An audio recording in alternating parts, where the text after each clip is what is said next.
Automation is supposed to make doing business easier for your team, for your customers, much easier to respond faster, follow up consistently, and make sure that things don't fall through the cracks. And it can do all of those things, and it can do them all extremely well. It can also make your business feel distant, confusing, and surprisingly difficult to trust. See, the problem isn't the automation itself. The problem is that no one stopped to ask what the automation communicates to the person who's on the other side of it.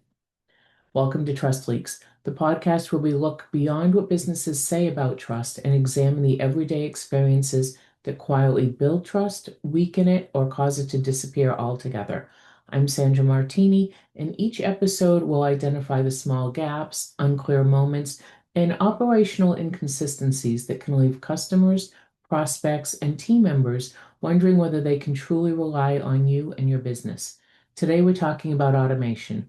More specifically, what happens when automation saves your business time while creating more work, more uncertainty, or more frustration for your customers? Because automation can absolutely create trust deposits. As we talked about in episode 26, it can help you respond quickly, create consistency, prevent missed follow-ups, and it can make sure that customers receive the information they need when they need it. It can also create a trust leak when the system becomes more important than the person that the system is supposed to serve. See, automation by itself is not automatically a trust deposit. There's a tendency to view automation as inherently good. If it's faster, more efficient, more scalable, we assume it's an improvement.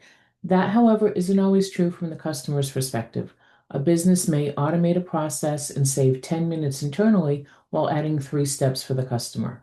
A company may reduce the number of messages its team has to answer while making customers work harder to find the info that they need. A system may send every message exactly on time at 6 p.m. every single Thursday, while still leaving the recipient unsure whether anyone actually knows who they are or what they need. Efficiency and trust aren't the same thing.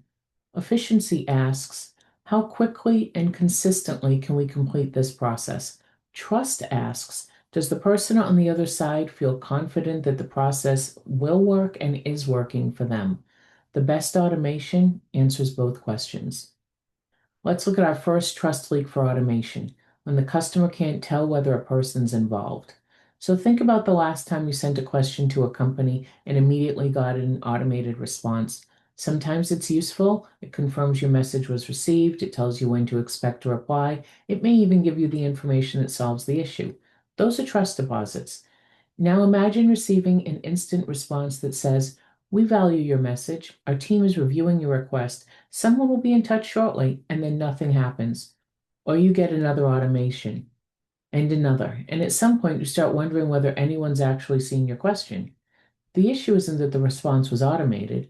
The issue is the automation created the appearance of attention without providing evidence of ownership. Customers don't necessarily need an immediate human response. They do need to understand whether a person become involved, when that will happen, and what to do if it doesn't. A better automated response might be something like, "Hi, we received your message. A member of our support team will review it by 3 o'clock Eastern tomorrow. You'll receive a reply from Ashley once that review is complete." All of a sudden, it feels much more human, much more personal. It creates clearer expectations. It communicates that the automation is the beginning of the process, not a substitute for the process. Second, the system ignores what the customer already told you. And I can tell you this is one of my biggest pet peeves with companies. I have boycotted companies because of this. See, one of the fastest ways for automation to damage trust is to make someone repeat themselves. The customer or the prospect fills out a detailed form, then the automated email asks for the same information. They explain their issue to a chatbot, then the chatbot transfers it to a person who asks them to start all over. They enter their account number, the next screen asks for it again. Every repeated question sends a subtle message. "We collected your information, but we didn't do anything useful with it. Give it to us again." That creates doubt. If the business can't carry basic information from one step to the next, the customer may begin questioning what else is getting lost. Their payment information, their deadline, details on a project, a special request. This is where automation becomes more than an inconvenience. It becomes evidence that the business may not be paying attention. The customer begins managing the company's system rather than the system supporting the customer. It is incredibly frustrated, and if you've ever had it happen to you, you know exactly what I mean, and you certainly don't want to put that in your processes. Number three, automation can create false confidence. Some automations make promises that the business isn't consistently prepared to keep. An email says, we'll respond in 24 hours. 2 days later, nothing. No one confirmed whether the team actually had the capacity to do that. A booking system allows an appointment to be scheduled. The calendar isn't accurately connected to the person's availability. An order confirmation says the product's being prepared, it's actually out of stock. I had this happen to me about 2 weeks ago.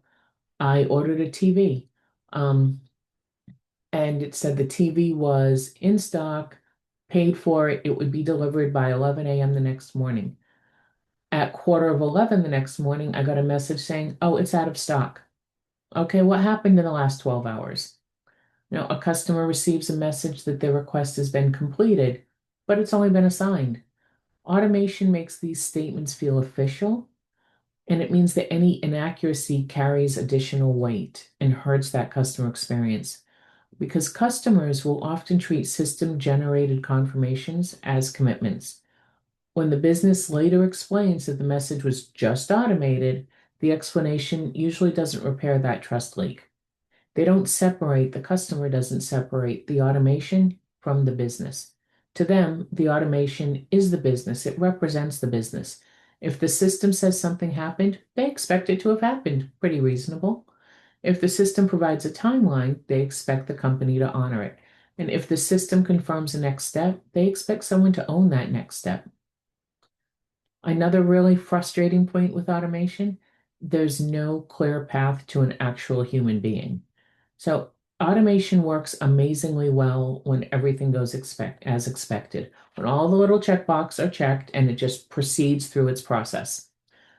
Trust is often tested when that's not the case. A customer has an unusual question. Their situation doesn't fit the available press one, press two, press three if. They've tried the standard steps and the problem still isn't resolved. That's a moment when they need a clear escalation path. How do I speak to a human? Instead, many businesses trap the customer in the same automated process. The chatbot keeps suggesting the same article. The phone system keeps returning to the original menu. The email response directs the customer back to the form that they already completed. There's no named person, no human, no escalation option.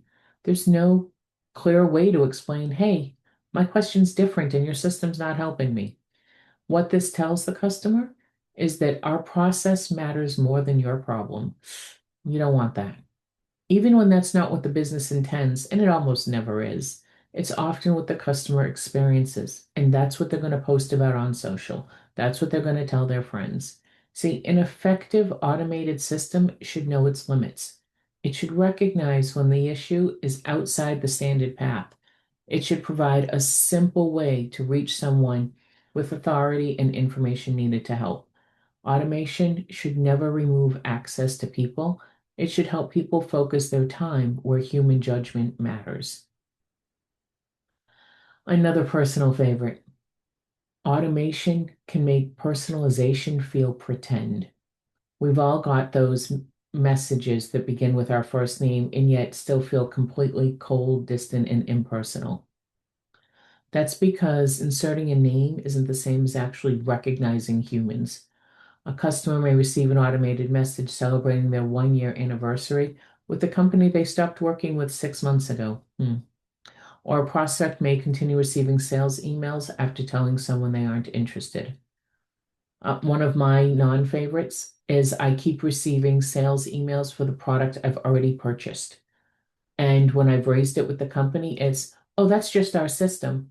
No, that's just pull me out of that segment. It's pretty easy to do. A longtime client may receive a general welcome sequence designed for someone who just discovered the company. And it's like, hi, my name is, and they're like, I've worked with you for 5 years. I know what your name is. The technology is likely working exactly as programmed. However, the experience still tells the recipient that the business doesn't really know them. Poor personalization is worse than no personalization. At least a general message is honest about being general. Pretend personalization creates the expectation that the business understands the relationship and then reveals that it doesn't. The goal isn't to make automation look human. The goal is to make automation useful, accurate, and appropriate to the relationship. There's a trust test that you can run for automation. Before automating a customer-facing process, ask 5 questions. First, does this make the next step clearer?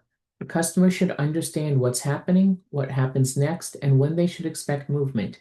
Second, does this reduce work for the customer? If the automation saves your team time while requiring the customer to enter more information, the same information, search for answers, or manage more steps, it's probably not an improvement. New and improved isn't always. Third, is the information accurate?